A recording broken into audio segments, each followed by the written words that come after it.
Hi guys, welcome to my channel. Before starting, subscribe and like the videos, it really helps a lot. The content from this video are taken from the web novel and manga series of Mushoku Tensei Jobless Reincarnation. Now please enjoy the video.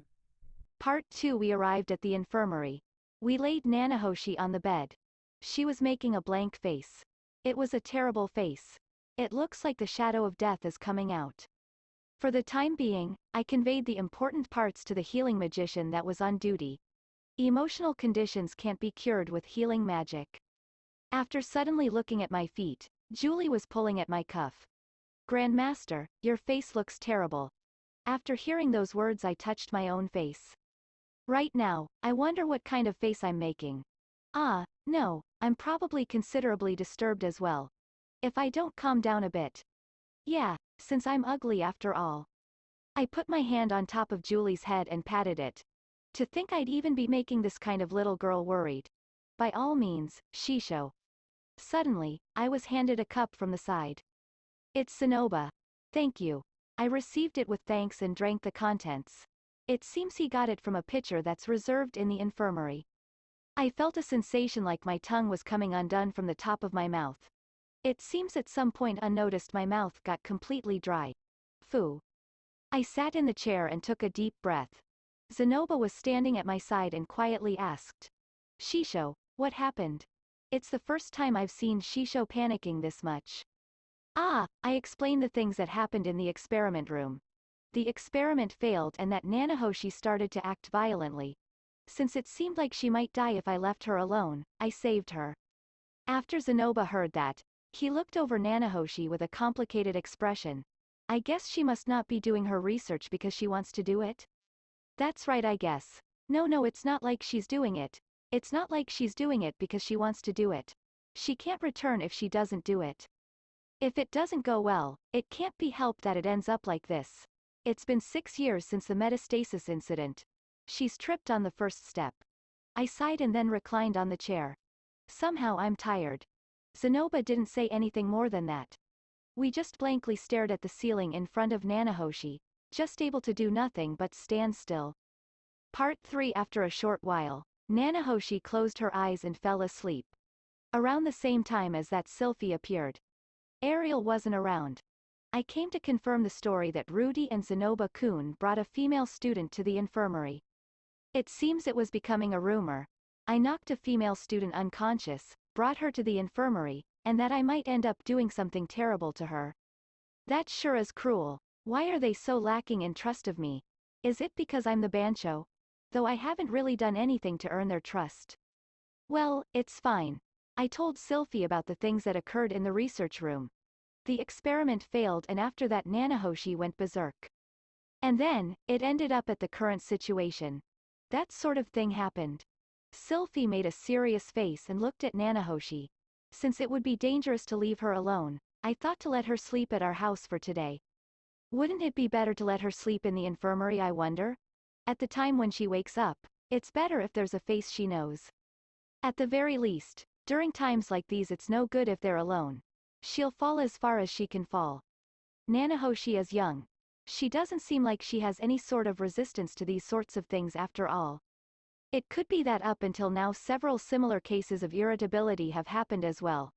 However, I could feel that the shock was largely different this time. The thing known as a person's heart, when it's shaken this violently it will fall as far as it can. The place it will look to is, in other words, suicide. I don't know how long it will take for her to calm down though. I feel we should look after her for a bit and let her sleep over at our house. Is it alright if I leave it to you? If it's at the level of meals, then it's fine. It's just keeping her quarantined until she calms down. It might be good to let her escape from reality a bit as well. Averting your eyes during painful times is occasionally important. It's the so-called strategic retreat.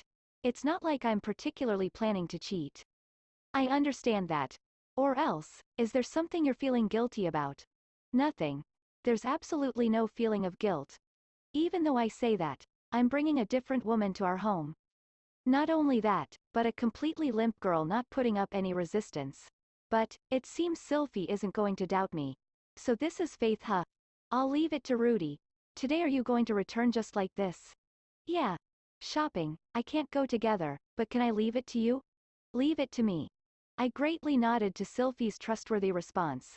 As expected of Sylphy. Part 4. After leaving the school and hurrying to my house, Zanoba offered to transport Nanahoshi. Just now it was carrying like a princess, but this time he's carrying her over his back. Zanoba is a prince, but carrying on his back sure suits him. I'm sorry about this, Zanoba. No, since I'm only useful in these sorts of ways. Zanoba, who was effortlessly carrying the limp Nanahoshi. Behind that, Julie was toddling along. If you put diving clothes with a drill attached to Zanoba, I'm sure it would be fine to call him Mr. Bubbles. As a test, I decided to try lifting up Julie. Yeah. Grandmaster, what is it? Nothing. Zanoba just made a fleeting glance this way. I walked along while carrying Julie in my arms. Julie's body was unexpectedly fluffy. A year prior she was like skin and bones, but it seems she's properly been eating. She's lacking a bit of muscle, but it's not like I'm going to demand something massive from a 7-year-old child. Julie, is Zanoba treating you well? Yes, Master is giving me a lot of food. I see. Master is giving you lots to eat, is he? Master is giving me a lot of good food to eat. Very good. Come to think of it, I wonder if Nanahoshi is properly eating her meals. During the time when I was carrying her, I felt she was considerably thin. I won't say as light as feather, but she was considerably light. She might not be eating any decent food. Meals are an emotional stability drug. Eating the things you like, eating together with someone. Just with that, people can become a bit happier. I don't think Nanahoshi has done those sorts of things almost at all. Phew, I let out a sigh. I wonder what kind of lifestyle Nanahoshi has been living. Secluding herself alone and not eating anything decent. Without having conversations with anyone, an everyday life of just drawing magic circles. It's not Shisho's fault, don't let it bother you too much. Yeah, I get that. It seems Zanoba was caught by my sigh in a different meaning.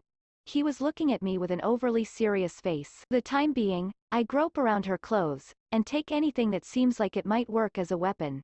She was holding onto a small knife.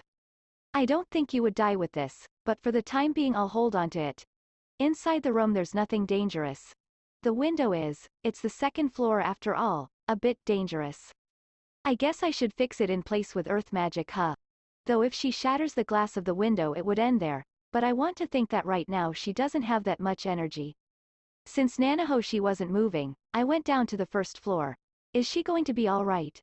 Well, when I went down to the first floor Zanoba asked somewhat worriedly. This guy seems like he'd be indifferent to gloom after all.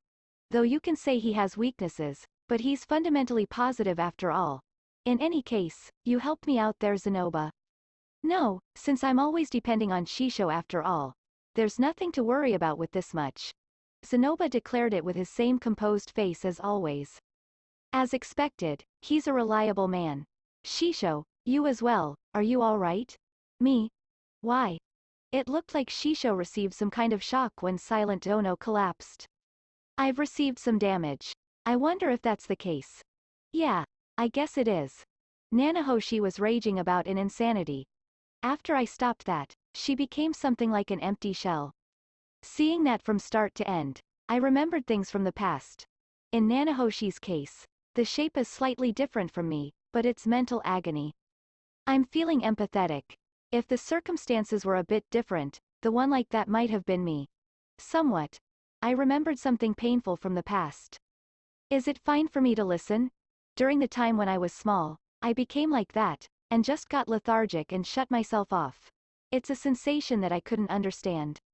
It was a forsaken way of putting it, but I don't want to simply be told that he understands. I'm sure. In any case, if there's a time when you need my power again, please ask, since I'm only overflowing in just power after all. Yeah, I'll rely on you. I feel grateful to Zanoba's goodwill. This guy as well, even if it doesn't involve dolls, he's a good guy after all. After that, a short while passed and Zanoba returned. Since I had nothing to do, I spent the time reading in the room where Nanahoshi was sleeping. I hesitated a bit whether to leave her alone or not. In my case, during these sorts of times, you really want to be alone. However, she's always been alone up until now. She was alone. Until Sylphy returned, I was at Nanahoshi's side. That's it guys, thank you for watching, subscribe if you want more and don't forget to like the videos.